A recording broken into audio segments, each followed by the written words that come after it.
Hey everyone, my name is Wedge and I have a sweet announcement. Today's standard budget deck tech is sponsored by TCGplayer.com, the absolute cheapest site to buy Magic singles from. Yeah, that's right, get hyped. Throughout the video, you'll see how much each card costs on TCGplayer.com, and then, if you really like the deck, you can click the very first link in the description, and it'll bring you right to the deck on TCGplayer.com. After that, just click the giant buy this deck button, and boom, you can have it for $10 to $25, depending on how quickly you jump on it. Of course, if you already have some parts of it assembled, you can choose to buy the pieces you don't have. I guarantee you won't find these cards cheaper anywhere else. Now, we're not getting a bunch of money for doing this. I just really like TCG Player and I wanted to get as many of you on board with them as possible. Seriously, cheapest singles on the internet. Want to help support the channel and this new partnership? Click on the link, check out TCGplayer.com, and build the crap out of this thing.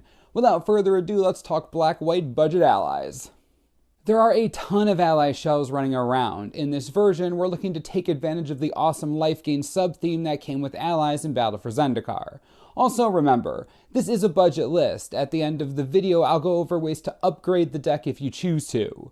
As always, we'll begin with the lands. Since we're only running two colors, black and white, the land base doesn't have to be that intense.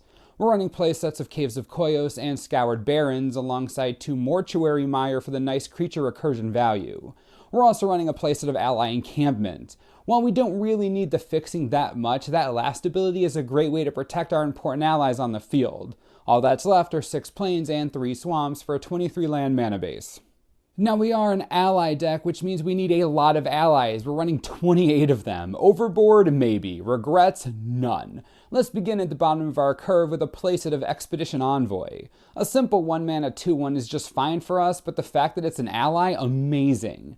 This is going to help us out a lot when we're trying to apply early pressure and trigger our other allies on the cheap, as you'll see in a second. The 2-drop slot is where things start getting real. We'll begin with our main source of life gain, Colostria Healer. We're running 4 of them. Triggering Rally is going to be easy as pie with 28 allies in the deck. The healer is a tempo machine, generating nearly free life swings on every ally entry to the battlefield, easy include. Alongside the healer, we have a playset of Zulaport Cutthroat for even more life drains. We're running a mass creature deck. We have to expect the opponent will attempt to board wipe us. If they're going to do that, we have to make them pay for it. The Cutthroat forces them to pay in a big way. The life swing is great and he's an ally, triggers Rally, and gives our creatures value beyond the battlefield. It's nice. So we have all this life gain. Do we have a way to abuse it further? Yes, we do. For Serene Steward, I know that ability. Getting to pump any creature every time we gain life is just broken, and it's only 1 white each time. That's crazy value.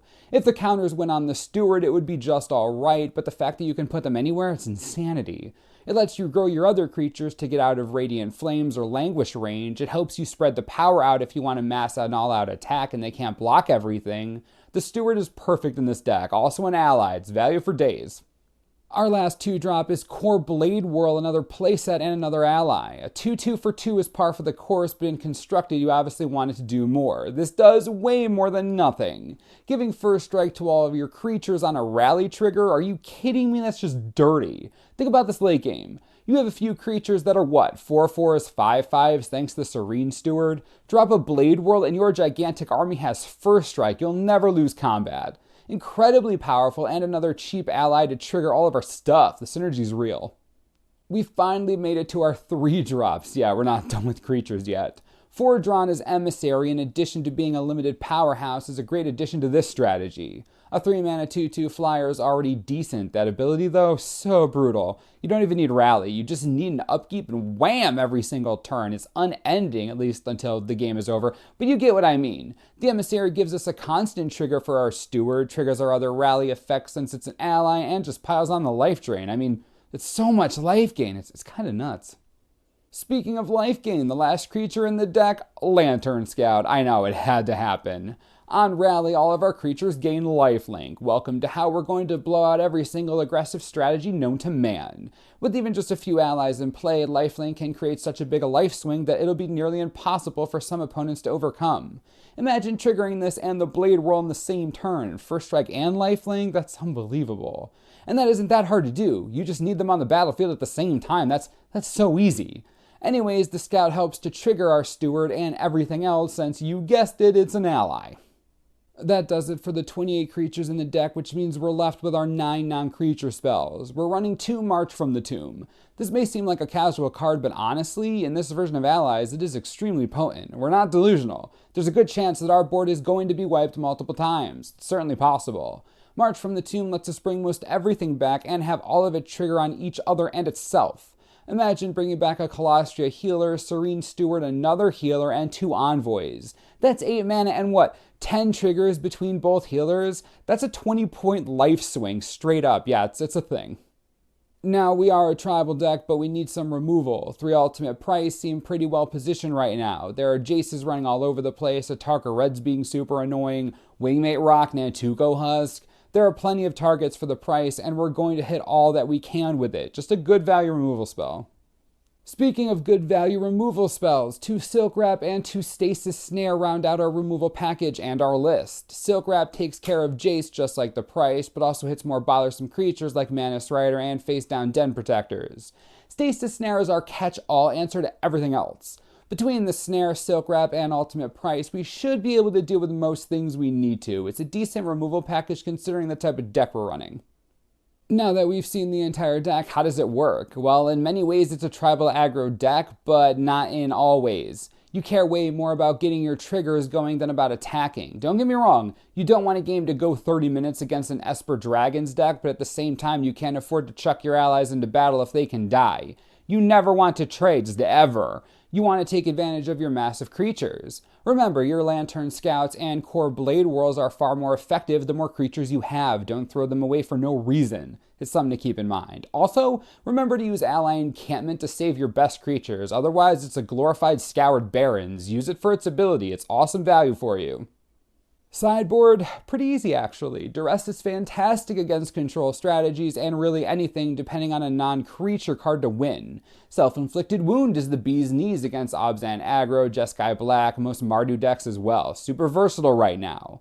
Along those same lines, Surge of Righteousness, also disgustingly powerful. Most creatures you care about that attack are either black or red in some capacity. I'd run playsets of both this and the Wound in the board.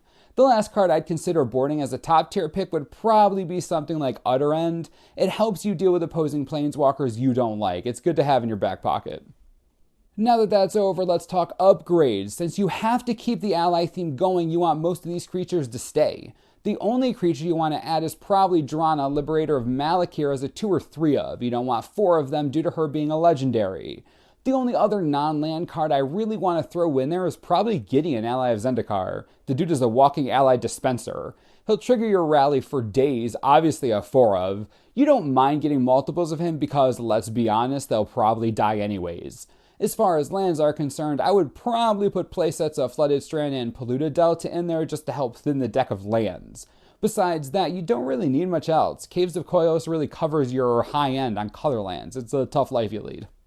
You have to admit, this deck is pretty cool. There are other versions that are more aggressive, but the amount of triggers in this deck is just so awesome. Remember, this is a deck you can build for only a few dollars. Click the first link in the description and you can see just how cheap this deck is. We're talking 10 to 25 bucks, easy. Seriously, that's the whole deck, and it can easily get out of control and win games. Even if you only need some of the pieces, please use the link below. Go check out TCGplayer.com and buy your cards cheaper there than anywhere else. Honestly, it's the cheapest on the internet, hands down.